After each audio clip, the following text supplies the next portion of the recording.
இப்போது மாநிலத்தினுடைய ஆட்சியை மாற்றணும். அந்த மாநிலத்து ஏன்னா உங்களுக்கு 24ல் we are one of the supporters for central government. இப்போ டோட்டலி நம்ம தான் நம்ம காலில் நின்று ஆகணும். அது மட்டும் இல்லாமல் தென்னிந்தியாவில் வந்து கர்நாடகா மட்டும்தான் நம்மள்ட்ட இருந்துச்சு.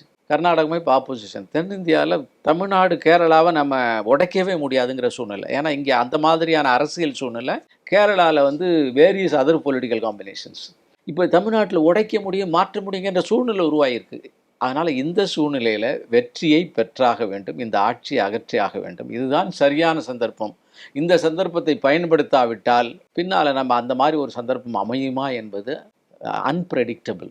அதனால் பிஜேபி எல்லா முயற்சிகளையும் செய்து இந்த முறை திமுகவை அகற்றும். அதற்காக பிஜேபி வந்து தன்னுடைய மிகப்பெரிய லாபங்களை கூட குறைத்து கொள்ளலாம். ஏன்னா நம்ம அதுக்கான we are more concerned about nation. We are not at all concerned about BJP alone. மக்களை பொறுத்து, மக்களை பற்றி, தேசத்தை பற்றி கவலைப்படுகின்ற ஆர்எஸ்எஸ் பின்புலத்தில் வந்த இயக்கம் அது. அதனால் வெறும் பொலிட்டிக்கல் கால்குலேஷன்ஸில் வந்து நாங்கள் எதையும் செய்கிறதில்ல.